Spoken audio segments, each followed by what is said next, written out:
الحمد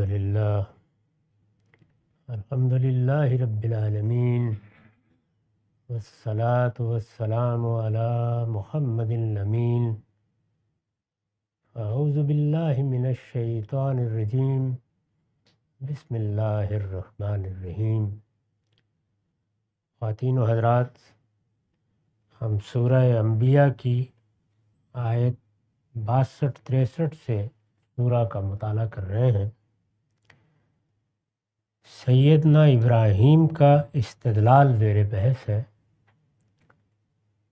انہوں نے جب یہ دیکھ لیا کہ میری قوم کے لوگ اپنے شرک کے لیے کوئی دلیل نہیں رکھتے، وہ یہی خیال کرتے ہیں کہ ان کے آبا نے جو دینی روایت قائم کی ہے وہ برحق ہے، اور آبا کی دینی روایت تنقید سے بالاتر سمجھنی چاہیے۔ چنانچہ یہی چیز ہے جو وہ میرے جواب میں کہہ رہے ہیں یا کہہ سکتے ہیں۔ اس لیے اب یہ دیکھنا چاہیے کہ ان کی نفسیات میں کیا گرہ پڑی ہوئی ہے۔ میں نے عرض کیا تھا کہ شرک کے معاملے میں وہ گرہ خوف کی گرہ ہوتی ہے۔ انسان کو اس کی کمزوری کے کسی لمحے میں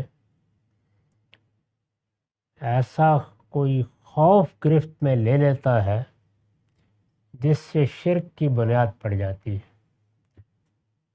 بیماری آ گئی، تکلیف آ گئی، کوئی بڑا حادثہ ہو گیا، دنیا کے حالات میں کچھ غیر معمولی صورت پیدا ہو گئی، انسان کو پے در پے سوء اتفاق سے سابقہ پیش آیا۔ یہ سب چیزیں انسان کی کمزوری کی وجہ سے، اس کے ضعف کی وجہ سے بعض اوقات اس کی عقل کو معطل کر دیتی ہیں۔ یہ خوف کی گرہ ہے جو جیسے جیسے کھلتی ہے اپنی جگہ پر ایک علم الاسنام بنتی چلی جاتی ہے، ایک مائتھالوجی بنتی چلی جاتی ہے۔ چنانچہ اس خوف کی گرہ کو کھولنے کے لیے اور اس کے سحر کو توڑ دینے کے لیے انہوں نے استدلال کا عملی طریقہ اختیار کیا۔ یہ استدلال کا عملی طریقہ ہے، نہی عن المنکر قسم کی کوئی چیز نہیں ہے۔ میں اپنی بات کو سمجھانا چاہتا ہوں، اس کے لیے ایک عملی تدبیر اختیار کر لیتا ہوں۔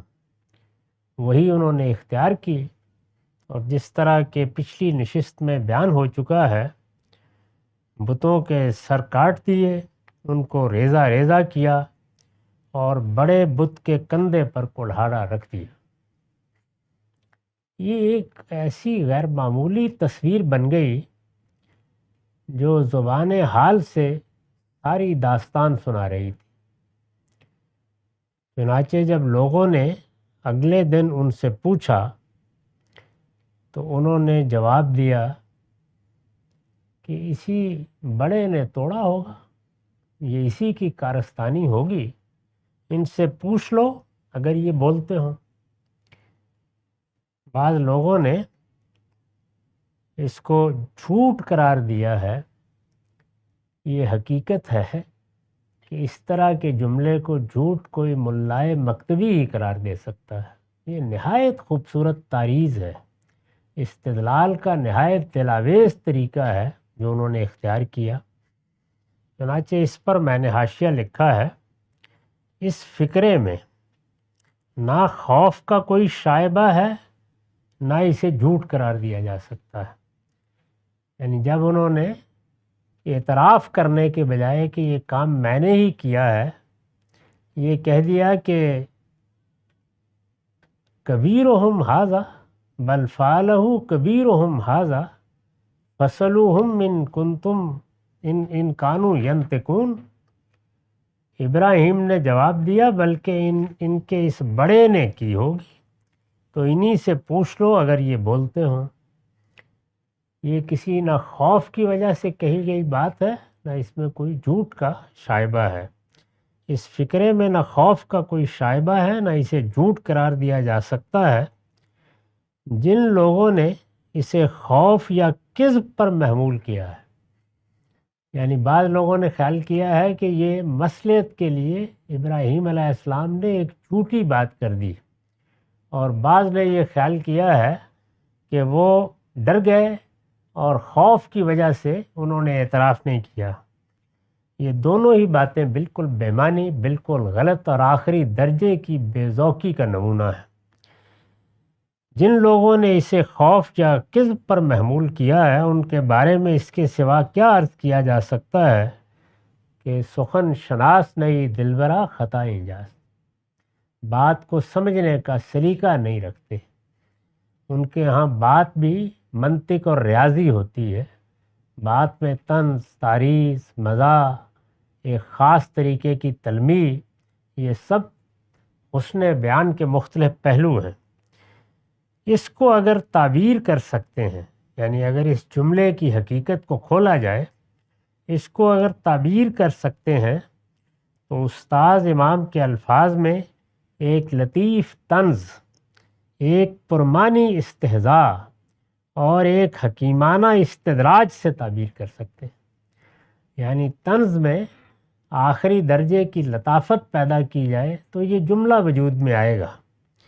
اسی طریقے سے اگر آپ کسی بے حقیقت چیز کو مذاق کا ہدف بنانا چاہیں اور اس میں معنی خیزی بھی پیدا کر دیں تو اس جملے کو وہ وجود پذیر کر دے گی۔ اور ایک حکیمانہ استدراج، یعنی مخاطب کو آپ درجہ بدرجہ اس کی حماقت پر متنبع کرتے ہیں اور بڑی حکمت کے ساتھ ایک بات کہتے چلے جاتے ہیں اور وہاں پہنچا دیتے ہیں، تو اس کو حکیمانہ استدراج کہتے ہیں۔ یہ اس جملے کے بارے میں باتیں کہی جا سکتی ہیں، نہ اس میں کوئی خوف ہے، نہ کسی جھوٹ کا کوئی شائبہ۔ اس کو اگر تعبیر کر سکتے ہیں تو استاذ امام کے الفاظ میں ایک لطیف طنز، ایک پرمعنی استہزاء اور ایک حکیمانہ استدراج سے تعبیر کر سکتے ہیں۔ حقیقت یہ ہے کہ یہ ایک فقرہ ہزار تقریروں پر بھاری ہے۔ ابراہیم علیہ السلام جو کچھ کہنا چاہتے تھے، یعنی انہوں نے جو تقریر کرنا تھی وہ نہیں کی، جو کچھ وہ کہنا چاہتے تھے انہوں نے بالکل ممثل کر کے دکھا دیا۔ یعنی جس بے بسی کو وہ واضح کرنا چاہتے تھے، اپنے مخاطبین کی جس حماقت پر ان کو متنبع کرنا چاہتے تھے، ان کے تصورات کے بے معنی ہونے کو جس پہلو سے واضح کرنا چاہتے تھے، وہ اگر آدھ گھنٹے کی تقریر بھی کرتے تو اس خوبی کے ساتھ یہ واضح نہیں ہو سکتے تھے جس کو انہوں نے اپنے ایک عملی اقدام سے ایسے واضح کر دیا۔ ابراہیم علیہ السلام جو کچھ کہنا چاہتے تھے وہ انہوں نے بالکل ممثل کر کے دکھا دیا ہے، گویا اس کی تصویر کشی کر دی ہے کہ جن کو معبود سمجھتے ہو ان کی بے بسی دیکھ لو، اور یہ بھی دیکھ لو کہ اگر کائنات میں بہت سے خدا ہوتے تو ان کا کوئی بڑا بھی اس طرح چھوٹے خداؤں کی کسی بات پر بگڑ کر سب کا کچوبر بنا ڈالتا۔ یہ توحید پر بھی گویا ایک نہایت حکیمانہ استدلال کر دیا انہوں نے۔ یہ حکیمانہ استدلال و استدراج اور اہل شرک کی تفضیح و تضحیق کا ایسا اسلوب ہے کہ اس کی شاید ہی کوئی دوسری مثال پیش کی جا سکتی ہے۔ یہ سیدنا ابراہیم کے اس جملے کی وضاحت ہے۔ بہرحال جب یہ بات انہوں نے کہی تو جو کچھ وہ چاہتے تھے وہی ہوا، اور قرآن مجید نے دیکھیے اس کی کیسی تصویر کشی کی ہے۔ رجعوا الی انفسہم، اس پر ان کو، یعنی سننے والے لوگوں کو، اپنے باطن کی طرف ذرا تنبہ ہوا۔ یعنی وہ بیوقوفی اور حماقت جس پر ابراہیم علیہ السلام ان کو متنبع کرنا چاہتے تھے، لمحے بھر کے لیے خیال ہوا کہ ہے تو یہ حماقت ہی کی بات، یہ نوجوان کہہ تو ٹھیک ہی رہا ہے۔ دل میں یہ بات آئی اور انہوں نے ایک دوسرے سے کہا، حقیقت میں تم ہی ظالم ہو۔ یعنی تم تو کہہ رہے تھے کہ جس نے ان بتوں کو توڑا ہے وہ ظالم ہے، حقیقت میں ظالم ہم ہیں۔ یہ بات ان کے دل میں آئی، رجوع ہوا، تنبہ ہوا، لمحے بھر کو ایک خیال کا کوندا سا لپکا۔ ایسا ہی ہوتا ہے جب آدمی کو اپنی غلطی کا احساس ہوتا ہے یا اپنی حماقت کا احساس ہوتا ہے تو لمحے بھر کے لیے یہ کیفیت پیدا ہوتی ہے۔ اگر سلامتی طبع ہو، اپنی تربیت کی ہو، آدمی نے خدا ترسی اور خدا خوفی کی زندگی بسر کی ہو تو یہی لمحہ ایک قیمتی لمحہ بن جاتا ہے اور انسان کو کسی حماقت سے نکال لیتا ہے۔ یعنی یہی لمحہ ہوتا ہے جس میں ایک بجلی کی طرح، ایک کوندے کی طرح گویا حقیقت لپک کر سامنے آتی ہے اور انسان کے دل میں اس کی روشنی اتر جاتی ہے۔ اب وہ اس کو پکڑ لے یا آنکھیں موند لے، دونوں ہی چیزیں ہو سکتی ہیں۔ بالعموم یہ ہوتا ہے کہ انسان اس طرح کے موقعوں پر فوراً سر جھٹکتا ہے کہ یہ کیا، میں اپنی غلطی مان رہا ہوں؟ تو گویا ہم احمق تھے، ہمارے آباء احمق تھے، ہمارے بڑے بڑے لوگوں نے یہ خرابی پیدا کی، یہ بات کیسے مانی جا سکتی ہے؟ تو پھر وہ سر جھٹک کے اٹھتا ہے اور اپنے پرانے استدلال کی بھول بھلیاں میں کھو جاتا ہے۔ ہمیشہ یہی ہوتا ہے۔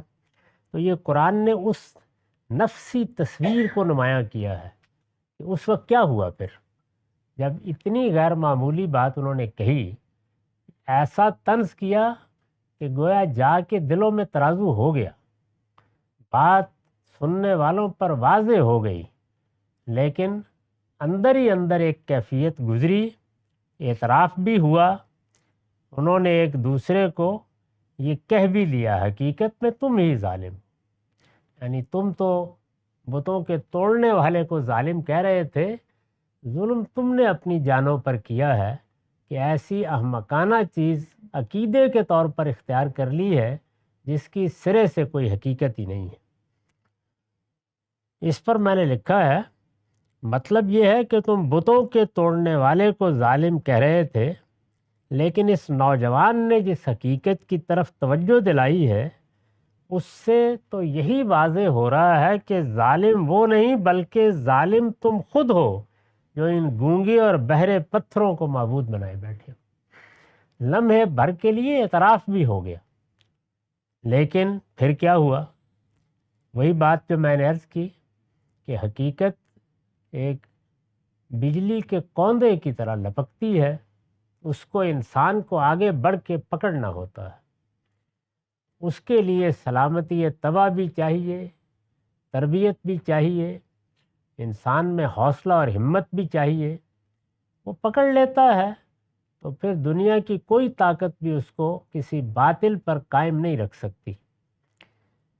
لیکن بالعموم انسان اس مرحلے سے گزرتا ہے، اور بہت سے لوگوں کے بارے میں تو تجربہ ہے کہ بار بار گزرتے ہیں لیکن پھر سر جھٹک کے اسی راستے پر نکل جاتے ہیں۔ قرآن مجید نے بتایا کہ یہی ہوا۔ اس پر ان کو اپنے باطن کی طرف ذرا تنبہ ہوا، تھوڑی دیر کے لیے ذرا بیدار ہوئے، آنکھیں کچھ کھلیں، خیال ہوا کہ بات تو یہ نوجوان ٹھیک کہہ رہا ہے، اور انہوں نے ایک دوسرے سے کہا حقیقت میں تم ہی ظالم ہو، لیکن پھر اوندے ہو گئے۔ انسان جس وقت یہ دیکھتا ہے کہ میرے اس اعتراف کے نتائج کیا ہوں گے، ماننا پڑے گا کہ میں، میرے گرد و پیش کے لوگ، میرے اکابر سب احمقانہ باتیں کرتے رہے ہیں، یہ ماننا پڑے گا، یہ مشکل چیز ہے۔ چنانچہ پھر انسان پلٹتا ہے تو بات بناتا ہے، یعنی جیسے بیداری کے ساتھ یا صحت فکر کے ساتھ وہ لمحے بھر کے لیے متوجہ ہوا تھا، پھر وہ بات بناتا ہے، پھر وہ دلیل ڈھونڈتا ہے، پھر وہ گریز کا راستہ تلاش کرتا ہے۔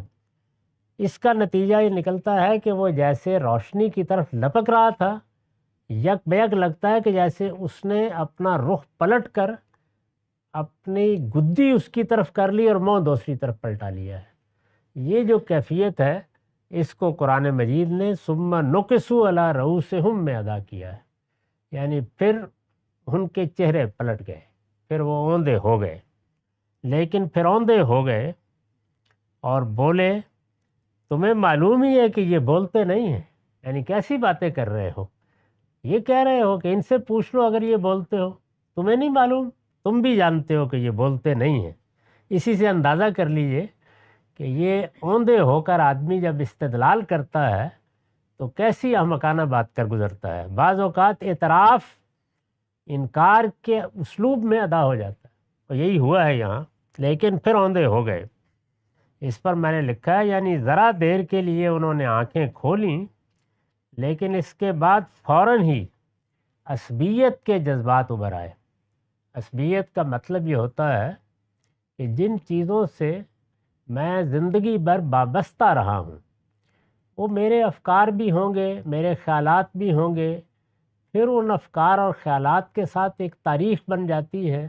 اس تاریخ میں حال اور ماضی میں بڑی غیر معمولی شخصیات وابستہ ہوتی ہیں۔ وہ سب کی سب چیزیں ہیں جو میرے اندر ایک تعلق کی قوت پیدا کرتی ہیں، اس کو عصبیت کہتے ہیں۔ تو یہ عصبیت بڑی جذباتی چیز ہے، ابھر کے سامنے آ گئی۔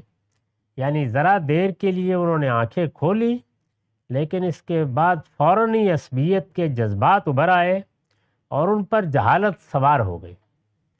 یعنی وہ جذبات پھر جہالت میں تبدیل ہو جاتے ہیں۔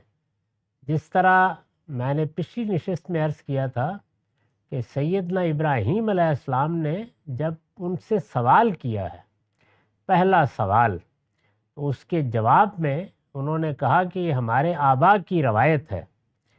تو اس کا مطلب یہ تھا کہ علم کا سوال ہے اور جہالت کا جواب ہے، یعنی دونوں میں کوئی ربط نہیں ہے، استدلال نہیں پیش کیا گیا۔ یہاں بھی یہی ہوا، جیسے ہی عصبیت کے جذبات ابھر آئے ان پر جہالت سوار ہو گئی، جس کا لازمی نتیجہ یہی ہوتا ہے کہ آدمی کی عقل اوند جاتی ہے۔ یعنی عقل کا کام ہے کہ وہ سیدھے طریقے سے آگے بڑھے۔ عقل اپنی فطرت کے لحاظ سے صراط مستقیم تلاش کرتی ہے۔ عقل کا کام یہی ہے کہ وہ استدلال کے مقدمات استوار کر کے آگے بڑھے، لیکن پھر ایسے ہوا کہ جیسے عقل کی چال الٹ دی گئی ہو، اور پھر وہ ایک بالکل دوسرے طریقے کی بات کرنا شروع کر دیتی ہے۔ یہی جہالت ہے، یہی جذبات کی طاقت ہے جس میں انسان بہہ جاتا ہے۔ تو یہ ہوا ان کے ساتھ، اور بولے تمہیں معلوم ہی ہے کہ یہ بولتے نہیں ہیں۔ اس پر میں نے لکھا ہے یہی وہ مقام ہے جہاں حضرت ابراہیم اپنے حریفوں کو لانا چاہتے تھے، یعنی وہ یہی بات کہنا چاہتے تھے، چنانچہ خود حریفوں کی زبان سے ادا ہو گئی۔ تمہیں معلوم ہی ہے کہ یہ بولتے نہیں ہیں، تو ظاہر ہے کہ پھر آگے کچھ کہنے کی ضرورت باقی نہیں رہی، کہ نہ یہ بولتے ہیں، نہ یہ سنتے ہیں، نہ یہ اپنی مدافعت کر سکتے ہیں۔ جن شخصیات یا جن تصورات کو ان کے پیچھے مانتے ہو، ان کا خود اپنی ہی ان مورتیوں سے کوئی تعلق نہیں ہے، کیا چیز ہے جس کو پوچھ رہے ہو؟ یعنی تم بھی جانتے ہو کہ یہ بولتے نہیں ہیں۔ یہی وہ مقام ہے جہاں حضرت ابراہیم اپنے حریفوں کو لانا چاہتے تھے، چنانچہ انہوں نے لا کھڑا کیا اور وہ اعتراف شکست کے لیے مجبور ہو گئے۔ یہ دوسرے لفظوں میں فری شکست کا اعتراف، اس کا مطلب یہ ہے کہ کچھ بھی بولنے کے لیے اور کچھ بھی کہنے کے لیے باقی نہیں رہا۔ ثم نکسوا علی رؤوسہم لقد علمت ما ہؤلاء ینطقون، لیکن پھر اوندے ہو گئے اور بولے تمہیں معلوم ہی ہے کہ یہ بولتے نہیں ہیں۔ قال، ابراہیم نے کہا، افتعبدون من دون اللہ ما لا ینفعکم شیئا ولا یضرکم اف لکم ولما تعبدون من دون اللہ افلا تعقلون۔ اب ابراہیم علیہ السلام نے پوری بات پھر کہی ہے۔ ابراہیم نے کہا، پھر کیا اللہ کے سوا ان چیزوں کی پرستش کرتے ہو جو تمہیں نہ کوئی نفع پہنچا سکے نہ نقصان؟ یعنی پھر پوچھتے کیا ہو؟ بولتے نہیں ہیں تو پھر ان کے پاس آ کے اپنی عرضداشت کس لیے پیش کرتے ہو؟ اگر سنتے نہیں ہیں تو ان کے سامنے آ کر مناجات اور دعاؤں کے لیے ہاتھ کیوں پھیلاتے ہو؟ نہ کھاتے ہیں نہ پیتے ہیں، تو ان کی خدمت پہ یہ نظریں اور نیاز کس لیے پیش کرتے ہو؟ تو پرستش کے جتنے آداب ہیں، پھر کیا ان لوگوں اللہ کے سوا ان چیزوں کی پرستش کرتے ہو جو تمہیں نہ کوئی نفع پہنچا سکے نہ نقصان، جو اپنے نفع نقصان کا کچھ اہتمام نہ کر سکے، اپنے آپ کو ایک نوجوان کی ضرب سے نہ بچا سکے؟ تو ان لوگوں کو معبود بنا کے بیٹھے ہوئے ہو، ان کو پوجنے کے لیے یہاں آتے ہو، ان کے لیے اتنے بڑے بڑے معبد بنا رکھے ہیں، ان کے بارے میں داستانیں سناتے ہو، ان کے لیے اساطیر وجود پذیر کرتے ہو، کیا حماقت ہے تمہاری؟ پھر انہوں نے فرمایا کہ بیزار ہوں تم سے میں اور ان سے بھی جنہیں تم اللہ کے سوا پوچھتے ہو، پھر کیا سمجھتے نہیں؟ افلا تاقلون، یعنی عقل سے کام نہیں لیتے؟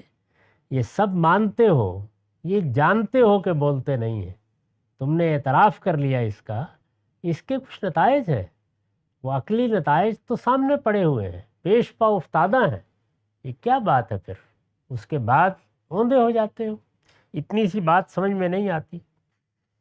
اس پر میں نے حاشیہ لکھا ہے، ابراہیم علیہ السلام نے جو کچھ کیا تھا اسی حقیقت کی تبلیغ کے لیے کیا تھا، یہ جو کچھ انہوں نے اب فرمایا ہے وہ یہی بات پہنچانا چاہتے تھے۔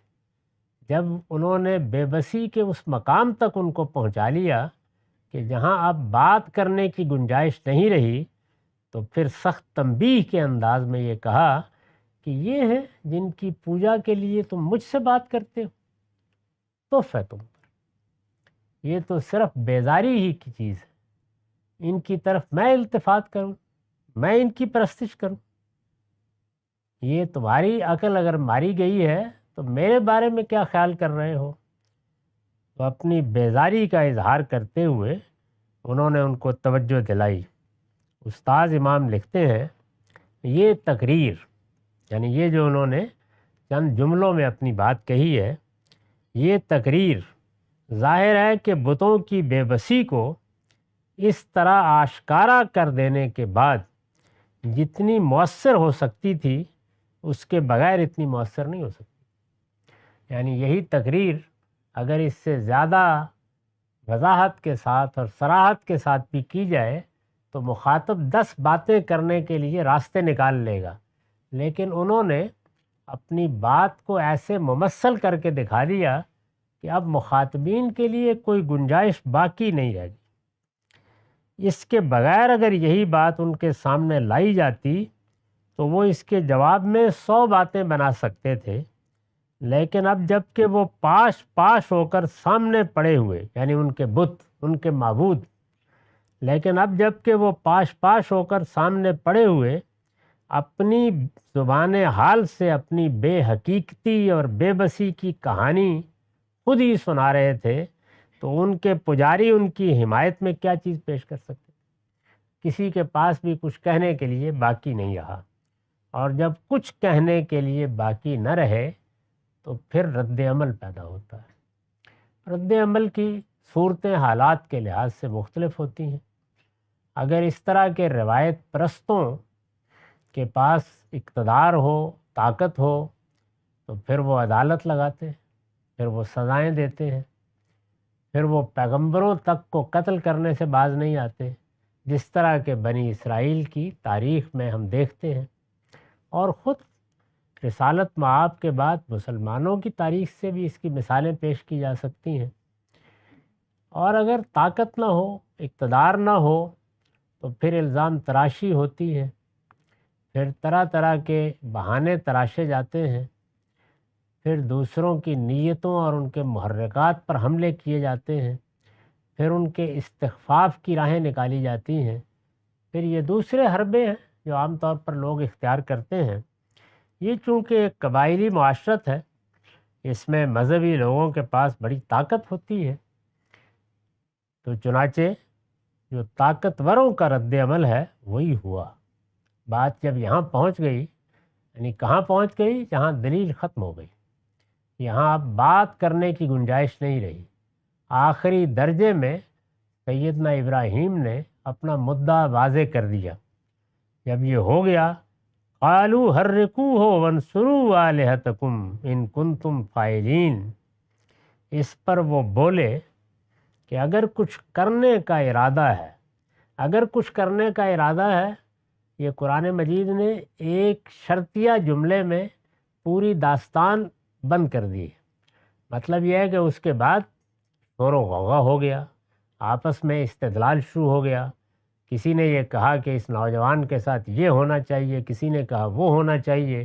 اب مختلف تدبیروں پر ہر شخص داد سخن دے رہا ہے۔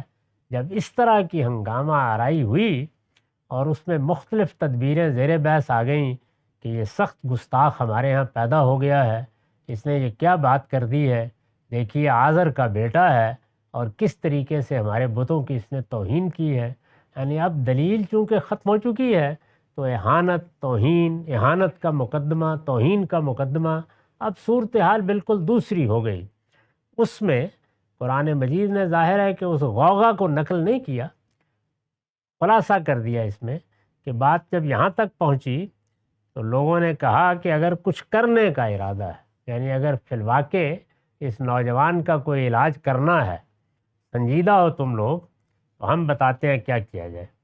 اس پر وہ بولے کہ اگر کچھ کرنے کا ارادہ ہے تو اس کو آگ میں جلا دو، یعنی توہین کے جرم کی ایسی عبرتناک سزا دو کہ ہمارے قبیلے میں، ہماری سوسائٹی میں کوئی شخص کل اس کی جسارت نہ کر سکے۔ یہ انہوں نے آخری سزا سنا دی۔ میں عرض کر چکا ہوں کہ ایک زمانے تک مذہبی لوگوں کو اپنے اپنے علاقوں میں، اپنی جگہوں پر یہ اختیارات رہے ہیں، خود قریب کی تہذیبی روایت میں بھی رہے ہیں۔ چنانچہ انہوں نے خیال کیا کہ اس کو جلا دینے کی سزا دینی پڑے گی، اس کو آگ کے الاؤ میں ڈالیں، اس کا خاتمہ کر دیں۔ اس پر وہ بولے کہ اگر کچھ کرنے کا ارادہ ہے تو اس کو آگ میں جلا دو اور اپنے معبودوں کی مدد کرو۔ یعنی یہ وقت ہے، یہ معبودوں کو تنہا نہیں چھوڑا جا سکتا، اب یہ ان بتوں کا ناموس ہے، اس ناموس کی حفاظت کی انجمن بننی چاہیے، اور آئندہ سے کسی آدمی کو یہ جرأت نہ ہو کہ ہمارے ان معبودوں کے ناموس پر اس طریقے سے حملہ کر دے۔ اس کا علاج اب یہی ہے کہ اس کو آگ میں جلا دیا جائے۔ میں نے لکھا ہے مطلب یہ ہے کہ اگر اس وقت اس فتنے کا سد باب نہ کیا گیا تو آباء و اجداد کا دین تباہ ہو کر رہ جائے گا۔ یہ تو ابھی ابتدا ہے، اس نے تو پہلا قدم ہی غیر معمولی طور پر اٹھا دیا ہے، پہلے دن ہی بات شروع کی ہے اور آ کر کلہاڑا رکھ دیا ہے ہمارے بڑے بت کے کندھے پر۔ اگر اس وقت اس فتنے کا سد باب نہ کیا گیا تو آباء و اجداد کا دین تباہ ہو کر رہ جائے گا، اس لیے ابھی اٹھو اور اپنے معبودوں کی حمایت میں اس نوجوان کا خاتمہ کر دو۔ یہ علاج ہے اس کا، اس سے کم کوئی دوسری تجویز مؤثر نہ ہوگی۔ اس وقت یہی ایک طریقہ ہے جس سے ہم دین کو بچا سکتے ہیں۔ اس میں یہ بات بھی مضمر ہے کہ سیدنا ابراہیم نے جو کچھ کیا، کچھ نہ کچھ لوگوں پر بھی اس کے اثرات ہوئے۔ بہت سے لوگوں نے دلوں میں یہ جان لیا کہ بات تو ٹھیک کہہ رہا تھا یہ نوجوان، خود ان کی زبان سے بھی اعتراف کے جملے نکل گئے۔ اس کا مطلب یہ تھا کہ بیج ڈال دیا ہے اس شخص نے، اب نہیں کہا جا سکتا کہ کب برگوبار لے آئے، اس کا کلا کما کر دینا چاہیے، اس کی گنجائش ہی نہیں چھوڑنی چاہیے کہ کوئی شخص دوبارہ اس طرح کی جسارت کرے۔ اس پر وہ بولے کہ اگر کچھ کرنے کا ارادہ ہے تو اس کو آگ میں جلا دو اور اپنے معبودوں کی مدد کرو۔ فرمایا جس وقت انہوں نے یہ بات کہی اور پھر سب کا اتفاق بھی ہو گیا اور ایک وقت آ گیا کہ تدبیر کر کے انہوں نے ابراہیم علیہ السلام کو آگ کے حوالے کر دیا۔ قلنا یا نار کونی بردم و سلامن علی ابراہیم وارادوا بہ کیدا فجعلناہم الاخسرین۔ فرمایا چنانچہ ابراہیم کو آگ میں جھونک دیا گیا، تب ہم نے حکم دیا کہ اے آگ تو ابراہیم کے لیے ٹھنڈی ہو جا اور سلامتی بن جا۔ انہوں نے چاہا تھا کہ ابراہیم سے نجات کے لیے اس کے ساتھ ایک چال چلیں مگر ہم نے ان کو بری طرح ناکام بنا دیا۔ یہ خلاصہ کر دیا ہے قرآن مجید نے، اس کی کچھ تفصیلات پر گفتگو کریں گے۔ اب ہمارا وقت ختم ہو گیا۔ اقول و قولی ھذا واستغفر اللہ لی ولکم ولسائر۔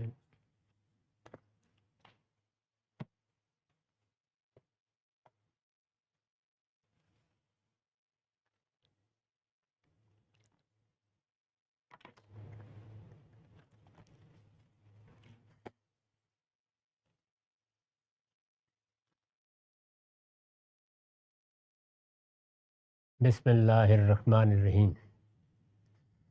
وعن ابی ہریرہ قال قال رسول اللہ صلی اللہ علیہ وسلم ما بین بیتی و ممبری روضۃ من ریاض الجنہ و ممبری علی حوضی۔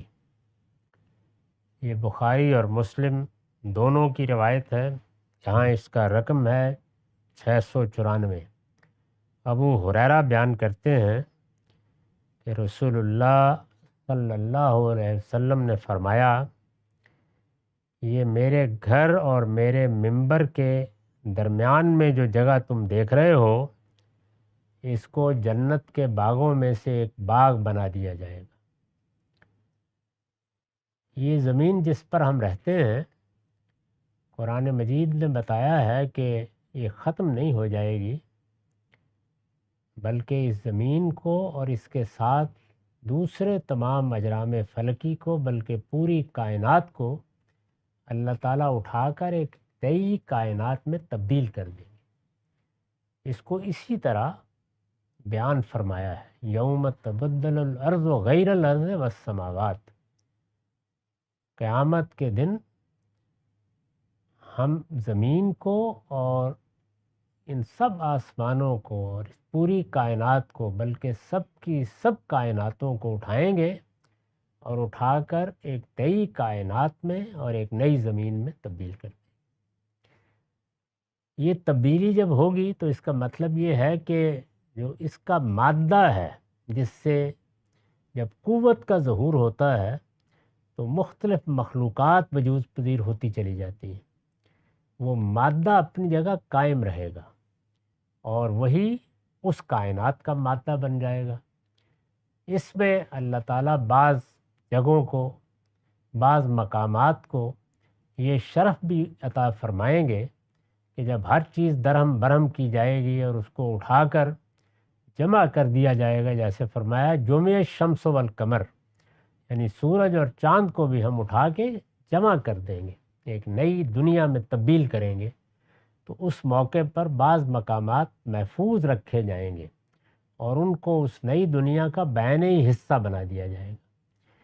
اسی میں رسول اللہ نے فرمایا کہ یہ جگہ بھی ہے۔ ظاہر ہے کہ اس طرح کی جگہیں، اس طرح کے مقامات اور بھی ہو سکتے ہیں، اور اللہ کے پیغمبروں نے ہو سکتا ہے کہ اپنے اپنے زمانے میں ان کی خبر اپنے ماننے والوں کو دی ہو۔ رسالت مآب نے بھی یہ خبر دی۔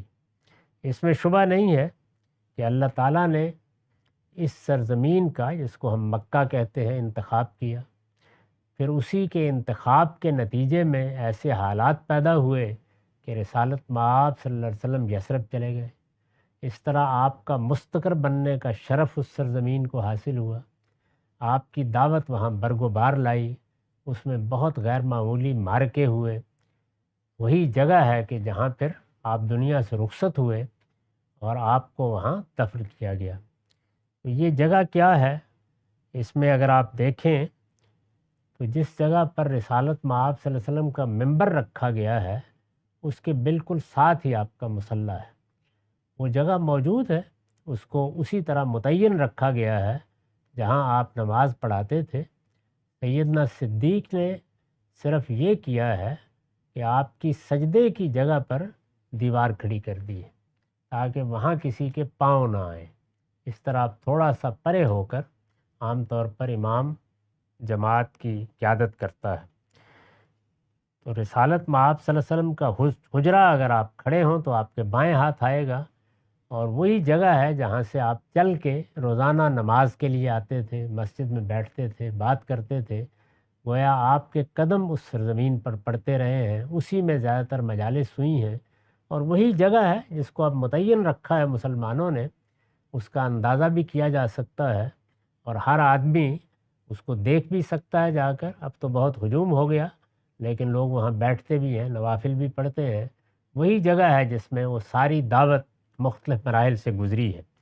تو جس جگہ کو یہ سعادت حاصل ہوئی ہو، اس میں اللہ کے پیغمبر نے خطبے دیے ہوں، اب لوگوں کے ساتھ باتیں کی ہوں، اس میں دعوت پیش کی گئی ہو، اسی میں سب مراحل اس کی زندگی کے پیش آئے ہوں، اس کے صحابہ نے وہاں بیٹھ کر دین کے بارے میں اس سے تعلیم حاصل کی ہو، وہی نمازیں پڑھی گئی ہوں، اس سے زیادہ بابرکت، اس سے زیادہ مقدس کیا جگہ ہو سکتی ہے؟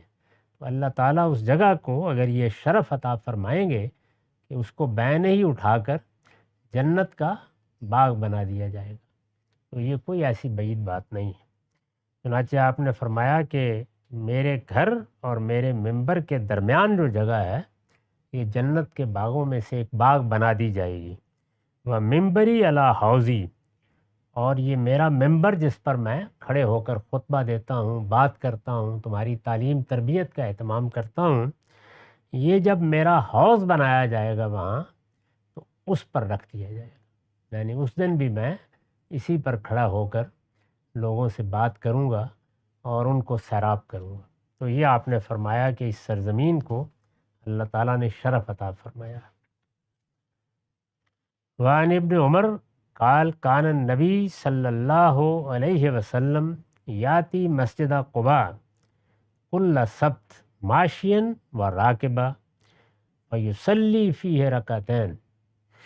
یہ روایت بھی بخاری مسلم دونوں میں بیان ہوئی ہے، یہاں اس کا رقم 695 ہے۔ عبداللہ بن عمر روایت کر رہے ہیں کہ رسول اللہ صلی اللہ علیہ وسلم کا معمول تھا کہ آپ ہر ہفتے مسجد قباء جایا کرتے تھے۔ مسجد قباء چند کلومیٹر کے فاصلے پر ہے۔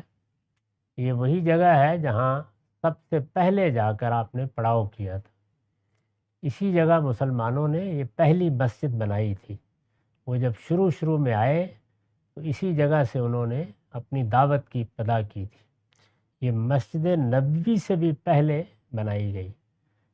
آپ اپنے اوپر اس مسجد کا یہ حق سمجھتے تھے کہ جائیں اور ہفتے میں کم سے کم ایک دن ان لوگوں سے بھی ملیں جو وہاں آباد تھے، جنہوں نے ابتدا میں استقبال کیا تھا، اور اس مسجد میں بھی نماز پڑھیں۔ تو یہ فرماتے ہیں کہ یہ معمول تھا کہ مسجد قباء میں رسالت مآب صلی اللہ علیہ وسلم ہر ہفتے کو جاتے، اور سواری میسر ہوتی تو سواری پر جاتے، اور میسر نہ ہوتی تو پیدل چلے جاتے، یعنی معمول میں فرق نہیں آنے دیتے تھے، اور وہاں جا کر آپ مسجد میں 2 رکعتیں پڑھا کرتے تھے۔ اس میں بھی ظاہر ہے یہ بتانا مقصود ہے کہ اس مسجد کو آپ نے فراموش نہیں کیا، اپنی مسجد بنا لی، اس کے بعد بھی اس میں آنا جانا رہا، اور یہ مسجد چونکہ پہلا مستقر تھی تو آپ نے اس کو یہ عزت بھی بخشی کہ اس میں آ کے 2 رکعتیں ہر ہفتے پڑھتے تھے۔ چنانچہ اس میں مسلمانوں کے لیے بھی یہ ترغیب ہے کہ اگر ان کو اللہ توفیق دے تو اپنے پیغمبر کے اسوے کی پیروی میں وہاں جائیں، اور ویسے تو ہر مسجد میں جا کر 2 رکعت نماز پڑھنی چاہیے، لیکن وہاں خاص اہتمام سے یہ 2 رکعت نماز پڑھیں۔ وعن ابی ہریرۃ قال قال رسول اللہ صلی اللہ علیہ وسلم احب البلاد اللہ مساجدها وابغض البلاد اللہ اسواقها۔ یہ مسلم کی روایت ہے، یہاں اس کا رقم 696 ہے۔ ابو ہریرہ بیان کرتے ہیں کہ رسول اللہ صلی اللہ علیہ وسلم نے فرمایا، اللہ کو جو جگہ سب سے زیادہ پسند ہے وہ مسجدیں ہی ہیں۔ یہ سارا باب مساجد کا باب ہے، چنانچہ اس میں مسجدوں کے بارے میں یہ بھی بیان کیا گیا ہے کہ وہ اللہ کی کتنی پسندیدہ جگہ ہے۔ وہ جگہ جو مسلمان اپنے محلے میں متعین کر لیتے ہیں کہ یہاں ہم اللہ کی عبادت کیا کریں گے۔ اللہ تعالیٰ جب کسی جگہ کو اپنے لیے منتخب کرتے ہیں یا اپنے کسی کام کے ساتھ خاص کرتے ہیں تو اس جگہ کو مقدس کہتے ہیں۔ یہ خود تعبیر اللہ تعالیٰ کی اختیار کی ہوئی ہے۔ چنانچہ پوری ارض فلسطین کے بارے میں فرمایا ہے کہ یہ الارض المقدسہ ہے۔ اسی طرح مسلمان جب کسی جگہ کو اللہ کی عبادت کے لیے خاص کر دیتے ہیں تو اس کو بھی ایک برکت، ایک تقدیس حاصل ہو جاتی ہے۔ تو اللہ تعالیٰ بھی اس جگہ کو پسند کرتے ہیں کہ میرے بندوں نے فلاں جگہ میری عبادت کے لیے خاص کر لی ہے۔ اور فرمایا کہ جو جگہیں بہت ناپسند ہوتی ہیں وہ بازار ہیں۔ بازاروں میں لوگ بیٹھے ہوتے ہیں، کیونکہ تجارت کا بازار گرم ہوتا ہے، ہر آدمی کچھ نفع کمانے کے شوق میں کہیں جھوٹ بول رہا ہے، کہیں بددیانتی کر رہا ہے، کہیں کسی کو دھوکہ دے رہا ہے۔ اسی طرح بعض لوگ بازار میں بیٹھ کر یہ فکرہ اچھال دیا، یہ فلاں کے بارے میں یہ بات کر دی، تو یہ تنوع فرمایا ہے، یعنی یہ چاہا ہے کہ لوگوں کو تنبیہ ہو کہ وہ مسجدوں کو بھی مسجد سمجھیں اور بازاروں کو بھی زیادہ سے زیادہ پاکیزہ بنانے کی کوشش کریں، کیونکہ اللہ تعالیٰ کے ہاں پسندیدگی اور ناپسندیدگی کا مطلب یہ نہیں ہے کہ کسی جگہ کو کوئی خصوصیت حاصل ہو گئی ہے، وہ کام کیا ہے جو وہاں کیا جا رہا ہے۔ مسجد میں اللہ کی عبادت ہوتی ہے، اللہ کی بندگی کا حق ادا کیا جاتا ہے، اللہ اسے پسند کرتے ہیں۔ بازاروں میں جب اس طرح کی حرکتیں کی جاتی ہیں تو اللہ اس کو ناپسند کرتے ہیں۔ مقصد یہ ہے کہ اپنے آپ کو ہر جگہ پاکیزہ بناؤ، اس لیے کہ پاکیزگی ہی جنت کی ضمانت ہے۔ وآخر دعوانا الحمدللہ رب العالمین۔